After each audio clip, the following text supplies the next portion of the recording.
Yes, we're back again. Kristi and Katie, your crime time friends. Stories, justice, laughs collide. True Crime Squad, come join the ride. Grab the clues, let's take a stand. For victims' voices, hand in hand. True Crime Squad, it's time to shine. Season 6, your turn, your time. True Crime Squad, where justice meets hilarity. Hey everybody, welcome to the True Crime Squad. I'm Kristi Brower, here with my sister, co-host, and partner in crime, Katie Weaver. Hey Katie. Hello, how's it going? How's it going? What? It's good. Oh no. You asked me that and then I yawn. That's not Immediately yawn. No. Good. Sandy, the true crime cat, in here being so calm and nice. Gigi, the true crime cat, however, has been in here for 5 minutes and she's already made several messes and a lot of noise. So if you hear stuff going on, Miss Gigi is getting up to no good in here. Just, things crashing, things of that nature.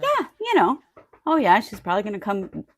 Oh yeah, she's scratching my sound wall right now. So that's great. She is incorrigible.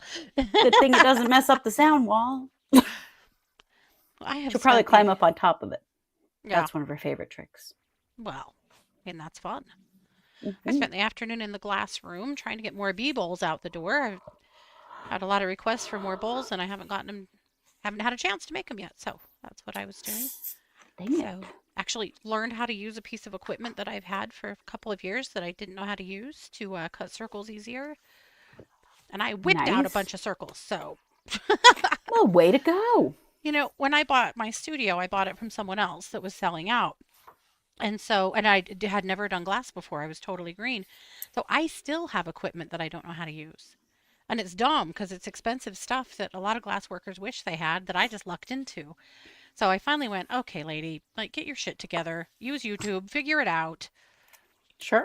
Start learning. And I got my shit together. And yeah, well, good job. I whipped out 14 circles in an hour, that's crazy. So anyway, crazy for me anyway. So yeah, it's good. I'm excited. That's fantastic. I just shipped off some of your custom pets. Y'all know I'm doing that over on Fidget Whimsy now. And I should have some pictures ready to put them up, but I have not. They're on my phone and they're not on this computer. So I may not be able to show them to you right now. But I shipped out some various colors of Labrador Retrievers, yellow, black, and brown. Some very cute tabby kitties. Oh. A Border Collie, and a white German Shepherd. Did you know there was a white German Shepherd? Mm-hmm. They are beautiful dogs. Yeah, I have. And the person who ordered it said that her name is Luna, and she has big brown eyes. So I printed her with big brown eyes, and she's so cute. Oh, how fun. White German Shepherds are special. They are beautiful dogs. Yeah, I looked up photos, and I was blown away, because I've had 2 German Shepherds in my life, but they were black and tan. Yeah. Never had a white one. Yeah, I have a seal-coated Boston Terrier on the printer right now. Oh. Finally got all of the filament I needed, and figuring out how to do this custom thing. Yeah. And actually, I'm getting pretty good at it, being able to paint various markings and things onto them through through my program, so that they print. Correctly. The 2 tabby cats have sort of different, big white parts, but different shapes and sizes on their face. And guess what? I can paint that. So I thought that was really kind of awesome.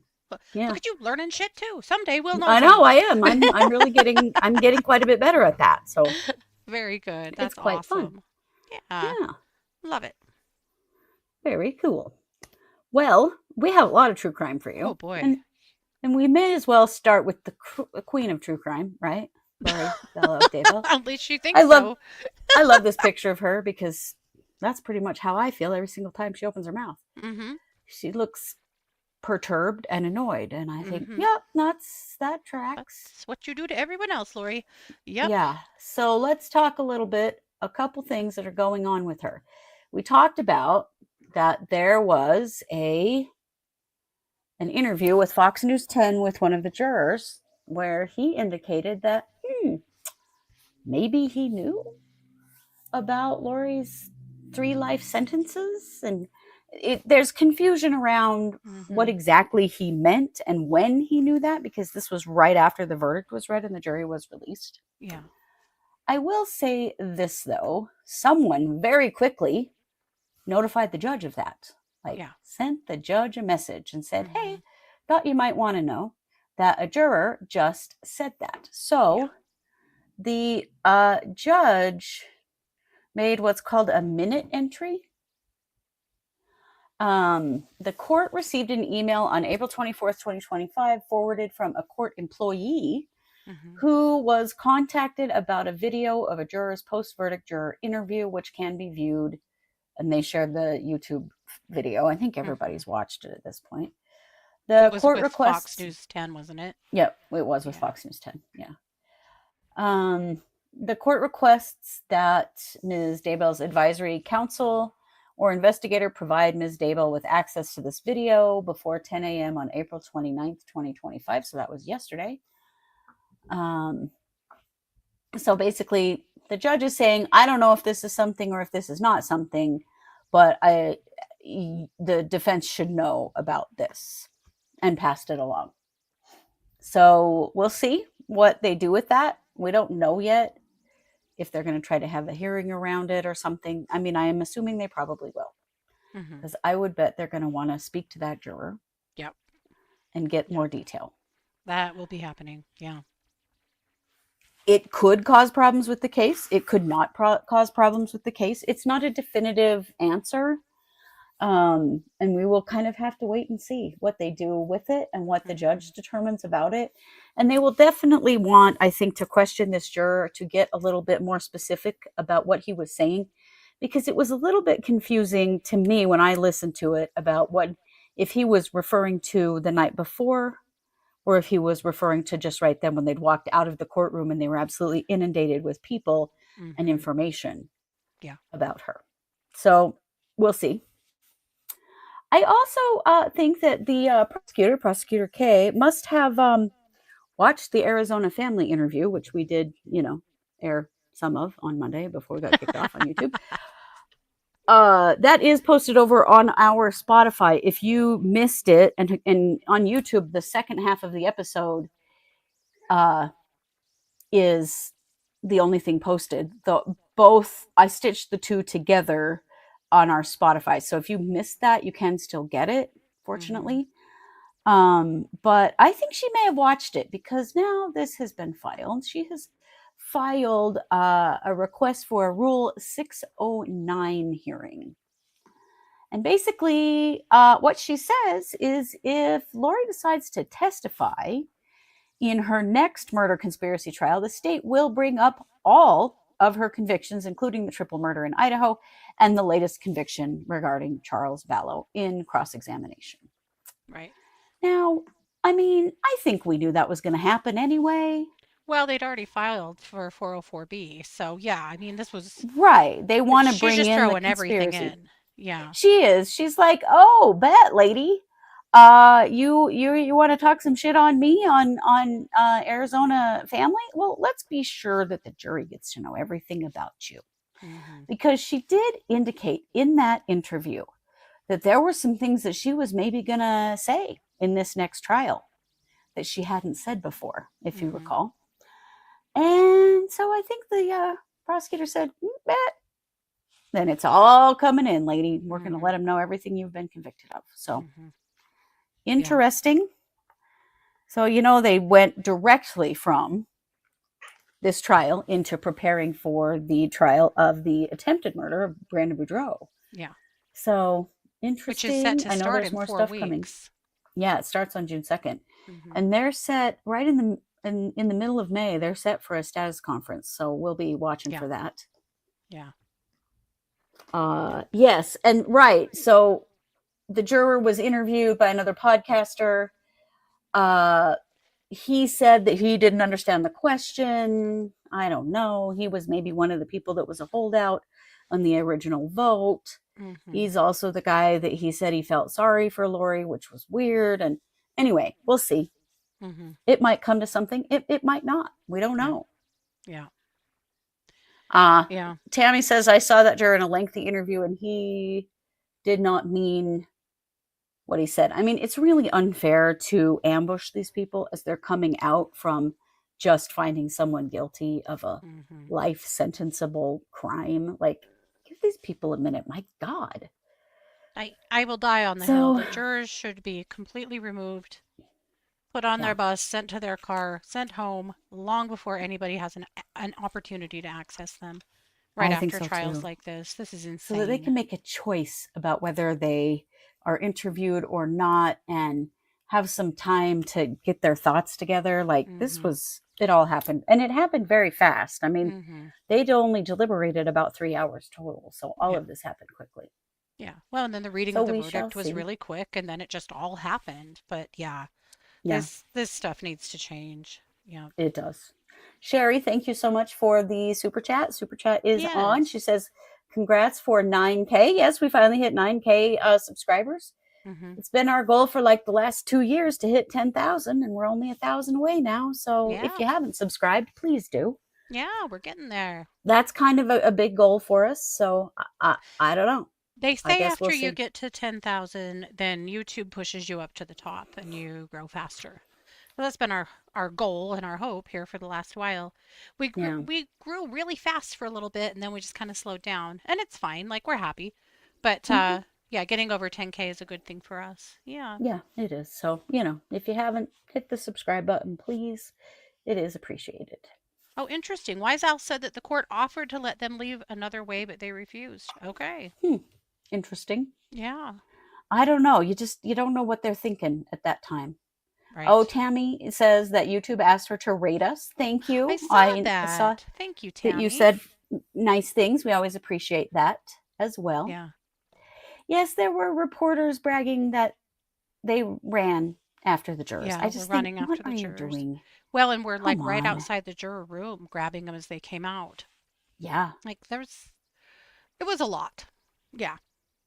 Yeah, it was. It was a lot. And this is when this kind of thing can happen. And we just want to be very careful that we preserve the trial and the verdict. Yeah, for sure. All right. Well, speaking of trials and verdicts, Katie, why don't you tell us what's going on in the Bryan Kohberger case? So there was a ruling that came down yesterday, the day before. At any rate, there was a new ruling by Judge Hippler. This was yet another request to drop the death penalty. There have been many, the latest of which, before this one, was to drop the death penalty due to an autism diagnosis for Kohberger. That was denied. And then there was this one. I want to just read you what the judge said. I think he's about had it with Ann Taylor. He said, Kohberger has been receiving discovery in the same manner for over 2 years. Kohberger has not sought additional resources, pardon me, to hire staff to review discovery or obtain litigation document control software to organize and sort the evidence. His lead counsel insisted that she be allowed to take on a second high-profile capital case despite the voluminous discovery in this case. Voluminous. He also said that Ann Taylor indicated that her practice is to personally review all of the discovery herself, rather than rely on associates and staff to review materials to cut through the less relevant information and point to what materials need review by lead counsel. So what does this all mean?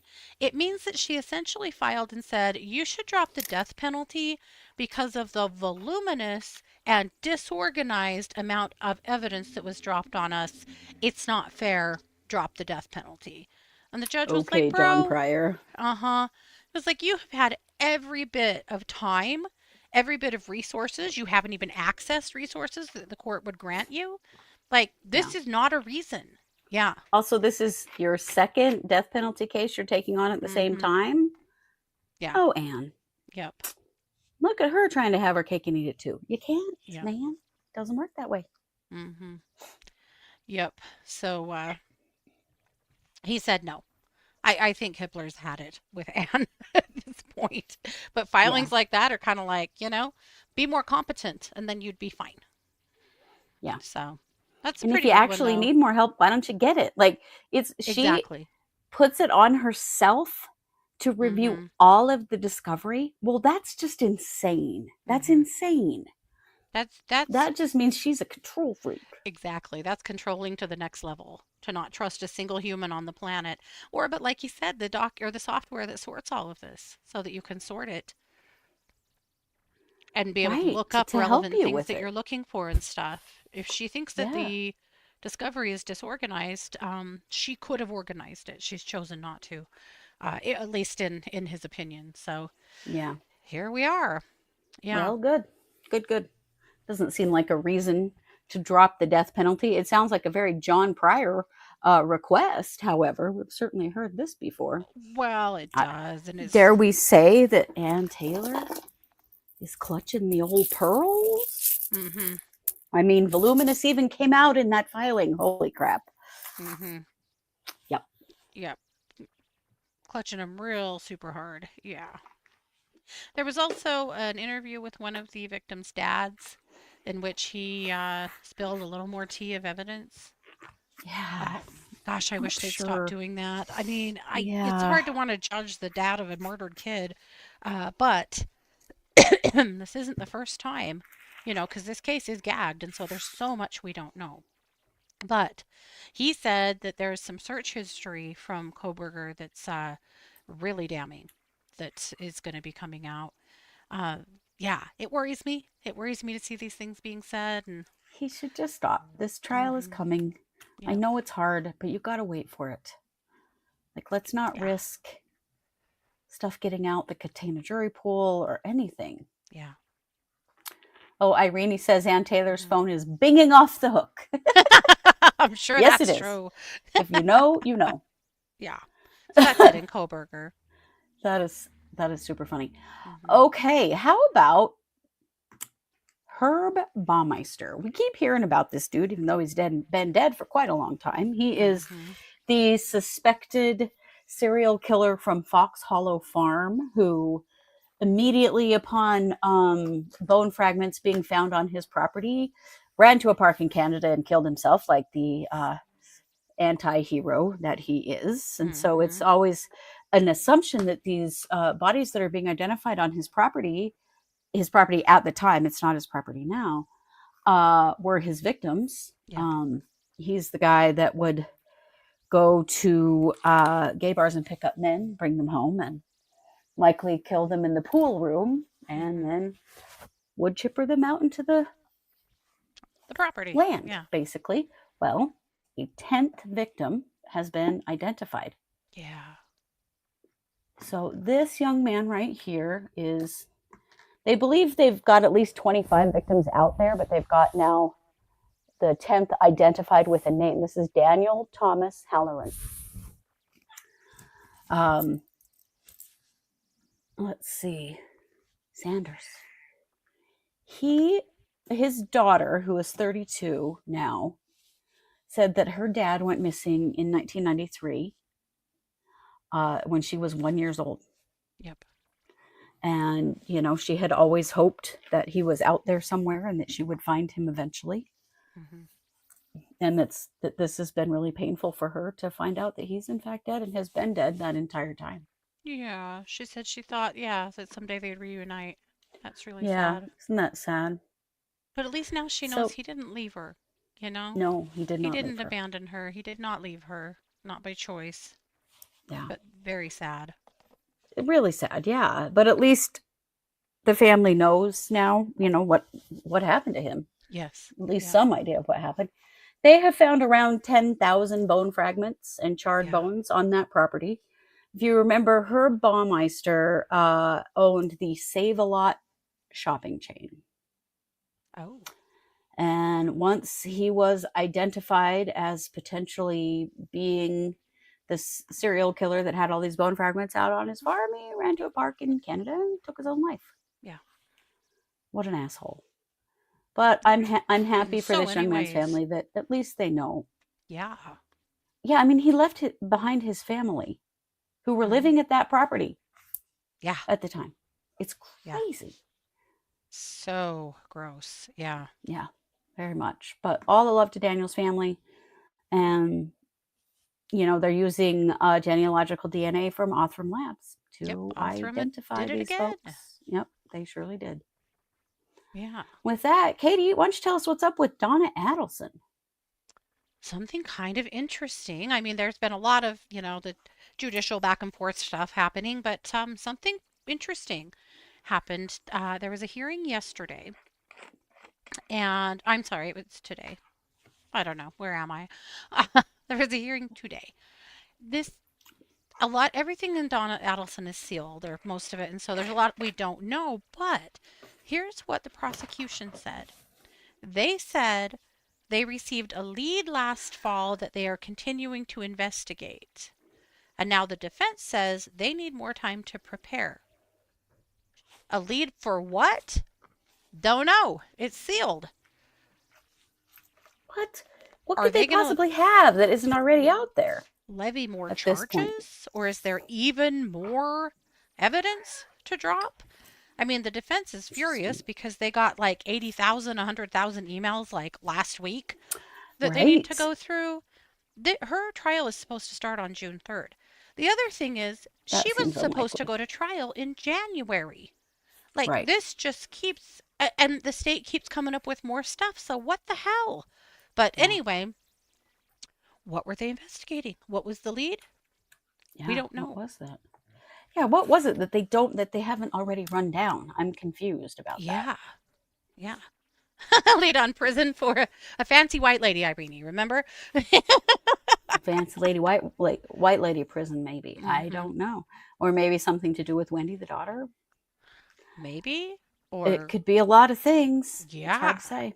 That's pretty wild. So, don't know what it is, but I would think that a reschedule here is inevitable. That they're going to have to push this out again. There's just too much. Unfortunately, I think so. And that's just gross. Come on. Well, we also have an update in the Jeremy Best case, which seems odd because Jeremy Best took a plea in February. If you recall, this is the man who murdered his pregnant wife and his 10-month-old baby here in our area. And he's the man that was found wandering naked in a store in November and taken to the hospital. He was released, and his wife took him home, and he killed her. She was 8 months pregnant. It's an unbelievably sad story. Yeah. Well, now some serious bullshit is going on with his estate. And so her estate is suing his estate. If you recall, right after he was arrested, his mother was appointed a conservator of his estate. Yeah. And apparently now, Callie's brother, Bryan, is an attorney, and he filed a lawsuit in Teton County, Idaho, on April 23rd, asking for a judgment against Jeremy Best and his estate for damages in the amounts to be demonstrated at trial. So basically, everything that he owns has been liquidated. But, to go to, I don't know, this Callie was his wife. So I don't know exactly how this all works. But the lawsuit is stating that Best and his mother, Patricia, have been actively liquidating and moving Best's assets since his arrest. Now, I find that odd because Jeremy Best had public defenders. Yeah. How many assets could he have possibly had? Well, quite a few more than you would expect. Really? Yeah. So the Randall's estate alleges that $250,000 of proceeds from the sale of Best assets were moved into certificates of deposits held by Chase Bank in Patricia's name, not Jeremy's name.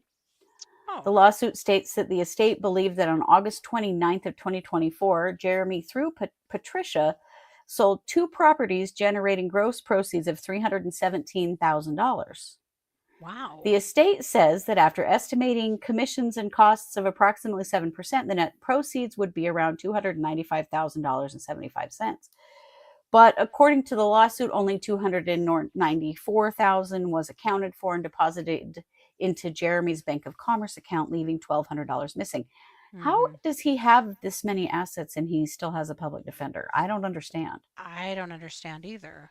The lawsuit also alleges that Patricia tried to sell another of Beth's properties, the house near which Callie Randall was murdered in Victor, Idaho, in a non-arm's length transaction that sounds a little shady. But the sale did not occur due to protestations by the real estate agent listing the property. So the real estate agent thought something was not cool with that. Wow. They also liquidated $21,000 worth of tools and equipment to a friend of Best's. The estate argues that the amount is less than the fair market value for such items. Another $5,000 worth of equipment was reportedly given to another of Best's friends, which the estate also says was less than fair market value. The estate then claims that Patricia issued 2 checks to herself as the conservator of Best's case, one for $6,840 and one for $1,755. They're alleging that Best is overpaying her for her work as his conservator. It's interesting because I am a conservator, and there's really no standard set for payment of conservator. And often family members who are conservators for family member, they don't take payment at all. Yeah. But it's hard to say that that's overpayment because there's really no standard for that. I don't know what all of this means. But Randall's estate says in the lawsuit that they are unaware of Best's current total net assets, as they believe that Patricia's inventory filings have been incorrect and contradictory. The estate has substantial and credible fears that Best, through Patricia, has and is currently attempting to liquidate and remove Best's assets in such a way to render Best judgment proof so that they cannot sue for wrongful death, say. The lawsuit states that the Randall estate has been proximately and directly damaged by Best's wrongful actions, as he pleaded guilty to the murders and admitted that Randall's death was because of his actions, which would mean they should be able to sue for wrongful death. Sure.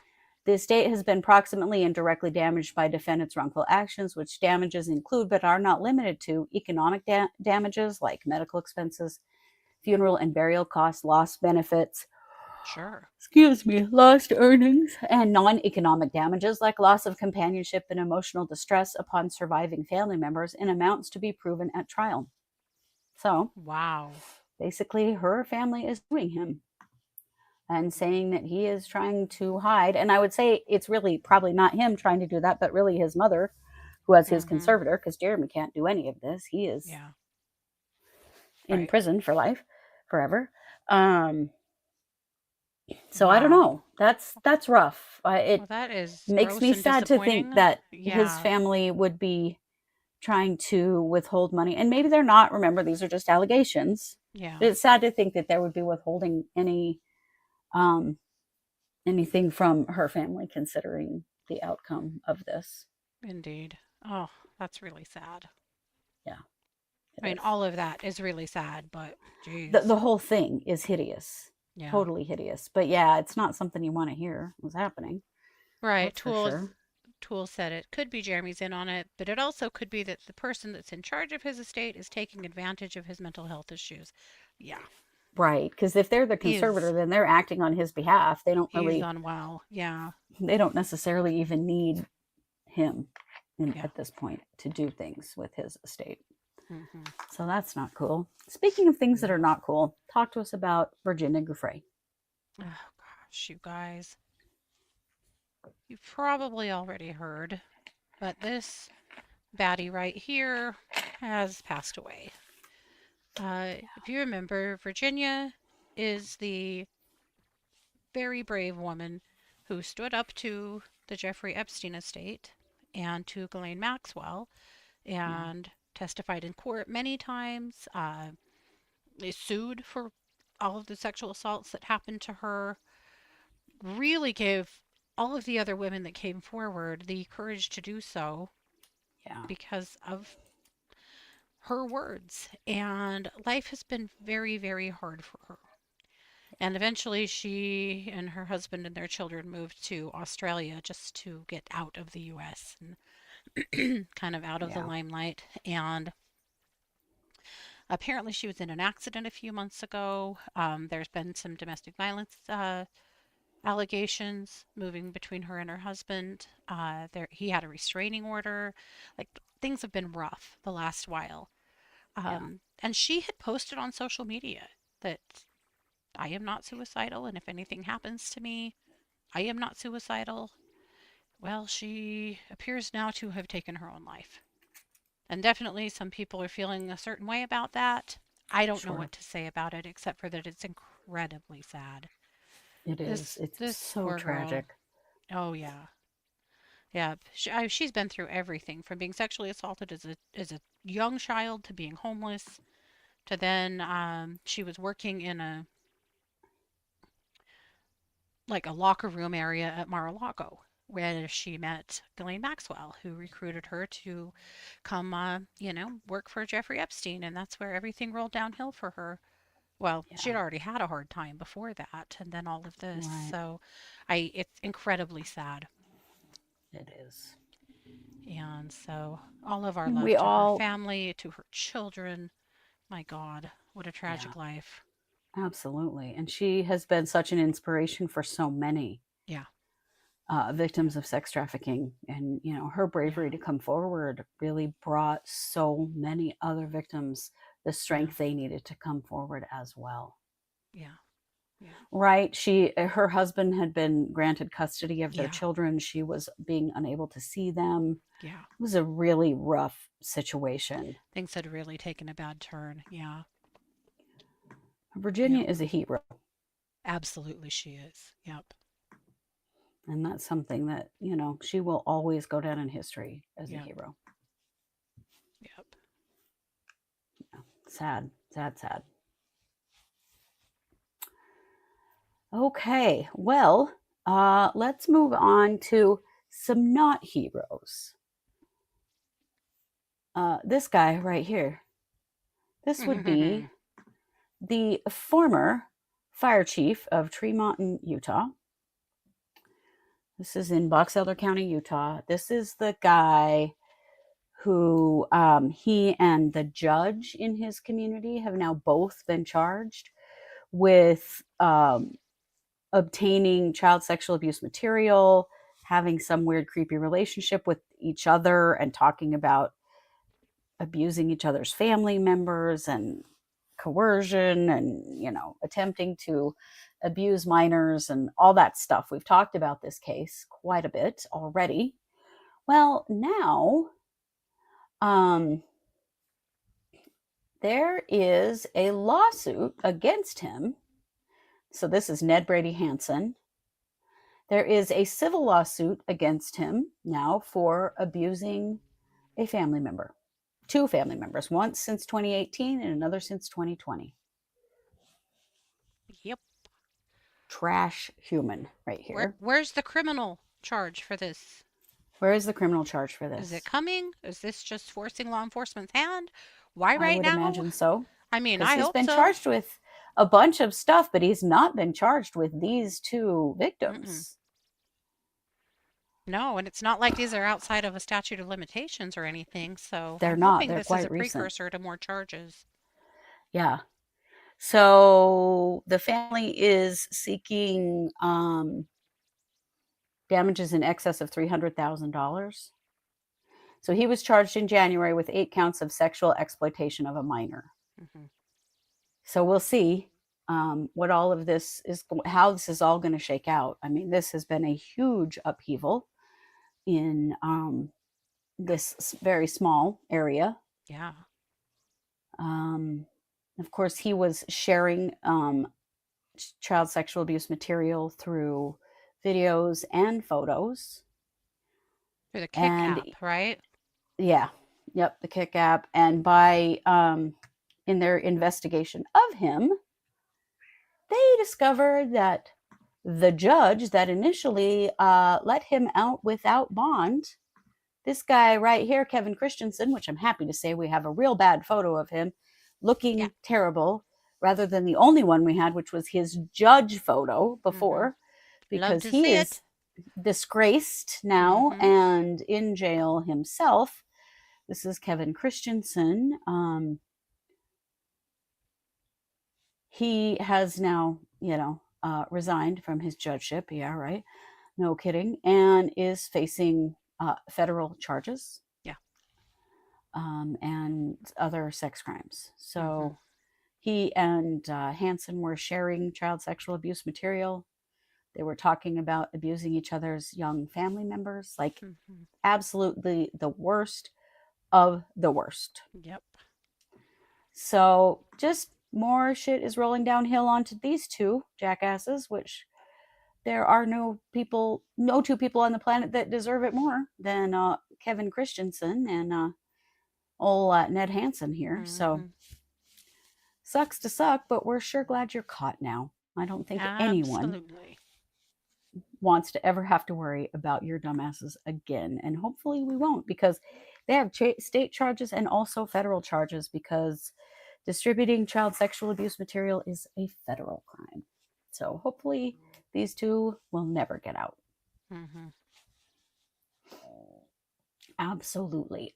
Speaking of some interesting legal things going on, talk to us about that mushroom poisoner lady.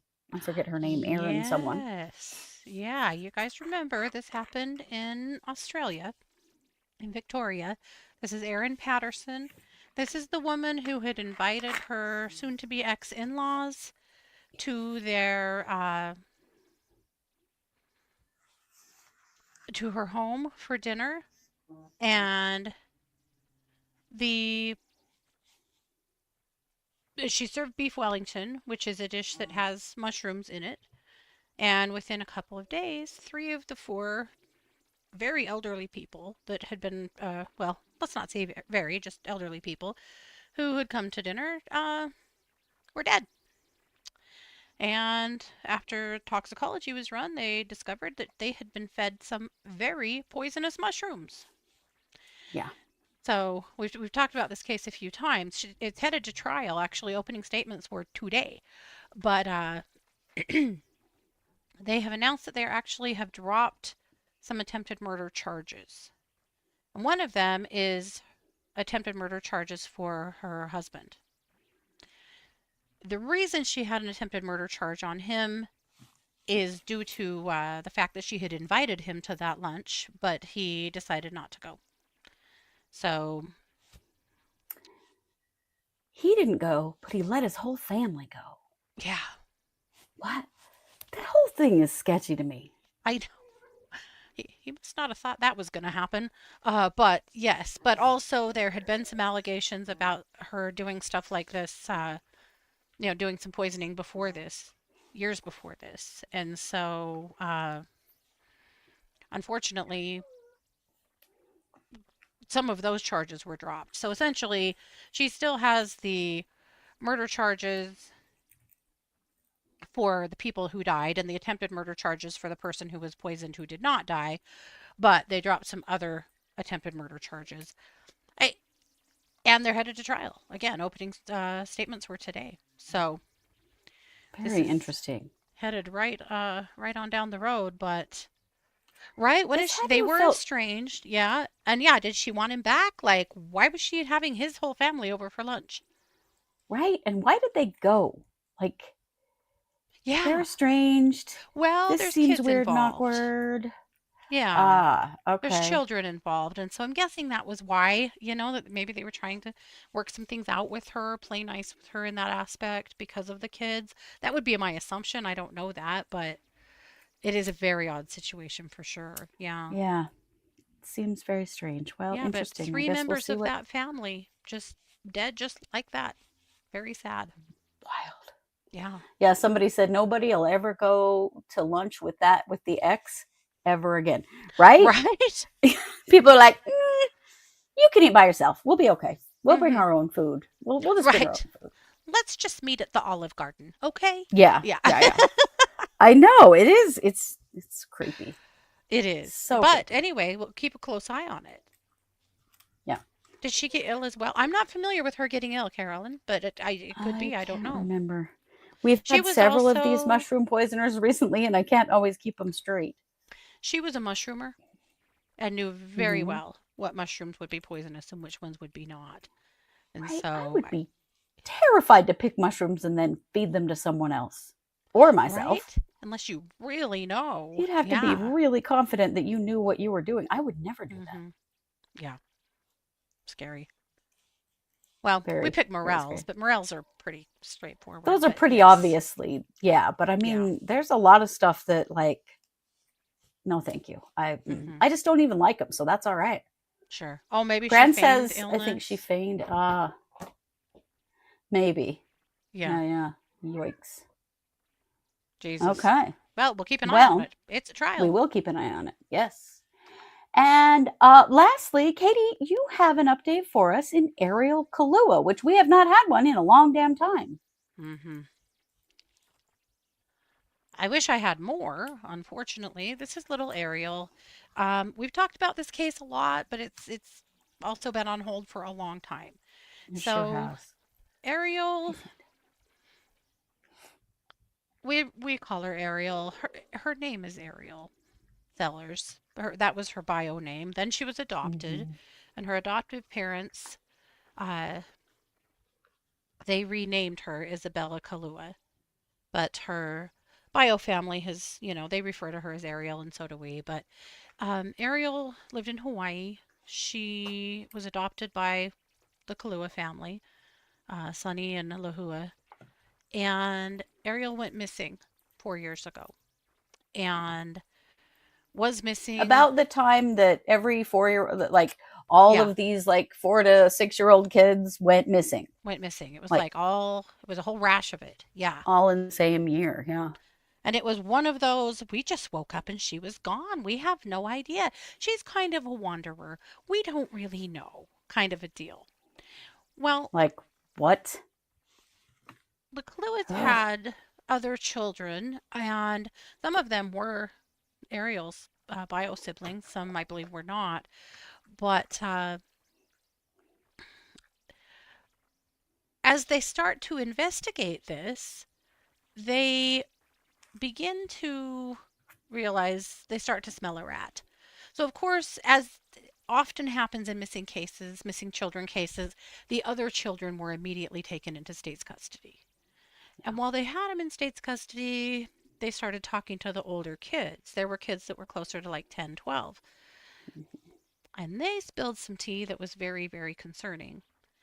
And that was that the Ariel had been in a lot of trouble with mom, and they had been keeping her in a dog crate that mom did buy on Amazon, Mm. uh, locked in the bathroom in a dog crate when she was naughty, God Almighty. with duct tape over her mouth. And the reason why is because she was sneaking into the kitchen to steal food at night because she wasn't being fed because she was in trouble.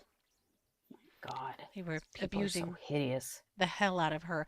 There was a video floating around that her bio family had taken when they saw the Kahluahs in the parking lot at, I believe, a Walmart. And Ariel was walking a ways behind them with a broken leg. And they said every time we see her, she has an injury. And Mm. they had been concerned and trying to get some help for a while. Ariel's bio grandmother is a social worker on a different island and Yeah. had not been in contact with her daughter for a little while. There were some drugs and things involved in these kids' lives.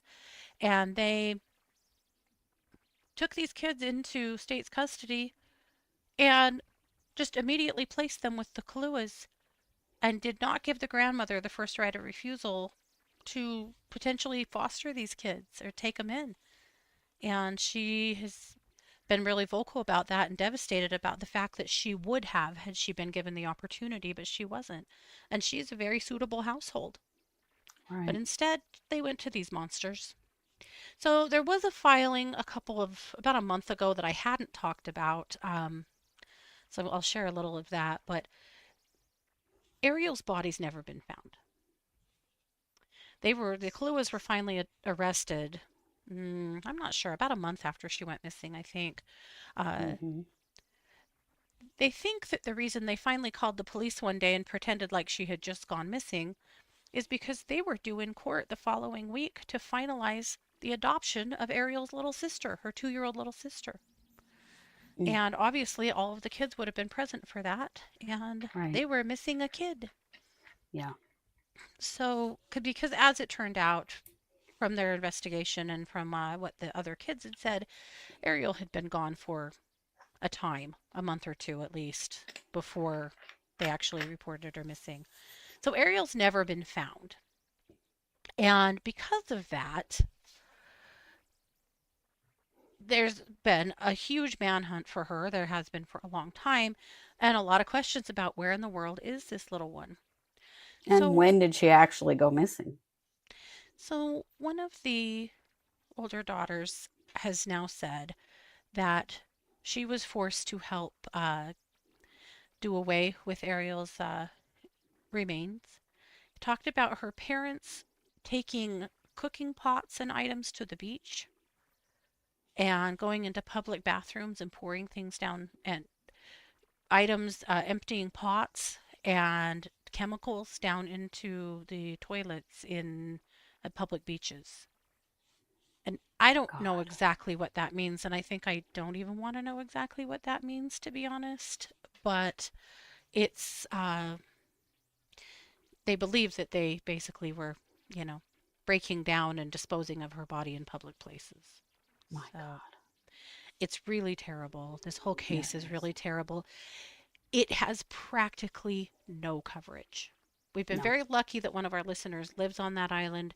When she sees something come up in the news, she sends it to us. I can find very little on this case, but I've been really committed to it ever since it happened because, God damn it, this baby needs justice. So, she sure all does. this time, they've not been to trial. And every time they're scheduled to go, it gets pushed out again and again and again and again. Well, there was a hearing this week. Uh, the parents were both requesting to have all the charges dropped because they say that they weren't properly charged. Mm. The charges weren't properly written. You know, the indictment was flawed, that kind of stuff. And Mm-hmm. also, we need another extension because they're supposed to go to trial like right now. But they've been getting extensions for like 2 2 years. years. It's So insane. the judge said, we're absolutely not dropping the charges. There is nothing wrong with the grand jury indictment, but fine, we're going to trial in July, come hell or high water. So they've had another Man. extension, but now we're saying July. So I certainly hope that that sticks. In the meantime, Kahluah, or sorry, oh, I can't remember mom's Lahua. She has now filed for another bond hearing, saying that she didn't receive a hearing before the bond decision was made. So now she has a bond hearing on the books here in a couple of They're weeks. really giving her one Are giving her a hearing. after They'll all this time? there's no way My she'll get it, God. but No. I wish they would quit messing around and get to trial. But at any Right. rate, we're going to be keeping an eye out for that this summer and really, really holding space for justice for Ariel and her family. This is Absolutely. this case has been so frustrating on so many different fronts because It has. And it's been uh around as long as Harmony Montgomery, the yeah. West Boys. Mhm. What's the little girl out of Washington? Mhm. Oh, Can't think of her name. Oakley Oakley Carlson, Carlson. Yeah, who has they're still all about the received no same time. justice. Yeah, Never. And is never going to, I don't think. unfortunately. Yeah. Yeah. So we'll keep a close eye on this one. This case just I'm never going to stop with this one. No. No, because somebody needs to be saying this little girl's name and saying those Yeah. monsters' names. Yeah. Because I'm sorry, your 6-year-old doesn't just disappear, you know? No. No, and then after the testimony of the older kids is absolutely devastating. What It those is. kids went through, what they all Oh went my through. God, right? But also the And fact Cody that Bigsby. Yes. Thank you, Amanda. yes. Yeah. Mhm. And Cody Bigsby, for Yep. sure. Poor Cody. Yep. But with this case as well, there was a huge lapse of protocol in the Department of of Family Services or CPS as Yeah. well. Like everything in this case went wrong. So Yeah, completely. very sad. Yeah. But there will be justice yet for you, Ariel. We'll make sure Yes, of it. there will be, by God. Yeah. Corey Bigsby is supposed to be headed to trial in July on the Ooh, neglect thank you, Amanda. charges. Good to know. We will keep an eye on that. It's been a while since I've seen anything with the Corey Bigsby case on his little boy Cody. So that was another terrible one. But yeah, two Well, of those that haunt me constantly. Yeah, Summer me too. Wells and Oakley Carlson. Yep. Vanished without a trace. There's never been charges. No, Nothing. nothing. With Summer Wells, I don't know. They've looked at that family upside down and backwards. They have. I But know. with Oakley Carlson, it's just like she just vanished and the system just doesn't give a fuck. Well, I can't her sister understand it. told someone from the school that the wolves got her in the woods, you know, just like stuff like that you're like, yeah, something horrible happened to that little kid. Right. I'm with you, Gran. I so wish something would happen in the Summer Wells case. I know. Yeah. And yes, this was in the pandemic, like 2020, 2021 is when all of these cases happened. These little children just vanished, guys. I just woke up one morning and they weren't here. Yeah, right. That's 99% bullshit. of the time, that's not true. Yeah. Do we know anything about the Corey Richens case? So it's getting ready to go to trial. She did have a filing in with the Supreme Court, still wanting to draw jurors from a different county, and the Supreme Court said no. So it is Summit County all the way. So what they wanted is either we move it to Salt Lake County and we draw jurors from there, or we stay in Summit County and we still get jurors from Salt Lake County, but the trial itself is in Summit. And both the judge and now the Supreme Court have ruled kind of alongside of each other on both of those topics and said, nope, it's staying in Summit. The jurors are coming from Summit. This is happening. Yeah. So that should be coming quite soon. Yep. All righty. Well, that's a lot. And that's what we know right now. We did put out our 2 Patreon cases for April. They are posted over on Patreon. So if you're not a patron, go over there and check it out. There's 5 years worth of extra content over there for either $5 or $10 a month. And that helps really support us, pays the bills, keeps True Crime Squad lights on. We appreciate you all so much. Those of you who are already patrons. Yeah. We recently changed our tiers so that you either get audio or video depending on what tier you're on, but you get both episodes. So there's a lot over there. I did a show on why do so many people commit murder with swords and where the hell are these swords coming from? And Katie, we pondered a lot of things on that show. We did. I had a lot of questions, many of which were not answered, but we came up with some answers. Some hypothesis, anyway. Yeah. Yes, and I covered The Family, which was a cult from Australia that operated mostly in the 60s, 70s, and 80s. Though I think it was actually still going for quite a while, but interesting stuff. Yeah. Thank you, so Tammy. Yes, thank you so much. If you are not aware of what Patreon is, it's just a place where you can go join for a subscription. Then you get access to extra content every month that only people on Patreon get. And you can find that over at truecrimesquad.com. There's a link for our Patreon there. Or if you just go to patreon.com and search True Crime Squad, you will find us because we're over there. But go check it out. We have a lot of fun putting together those extra cases. And sometimes we cover things that we don't feel comfortable covering publicly. So there's a lot of stuff over there that you may not have seen us do anywhere else. Yeah. Well, and I will say, because we've done a lot of cults over there, especially operating cults, because we're not idiots. But at least in this aspect.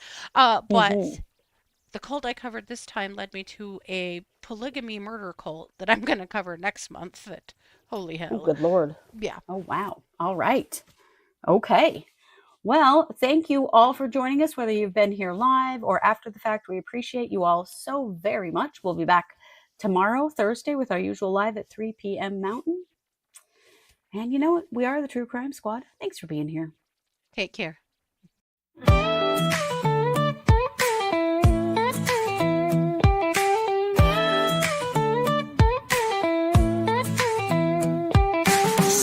Season 6, we're back again. Kristi and Katie, your crime time friends. Stories, justice, laughs collide. True Crime Squad, come join the ride. Grab the clues, let's take a stand. For victims' voices, hand in hand.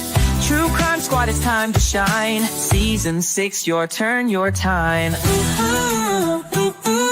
True Crime Squad, where justice meets hilarity.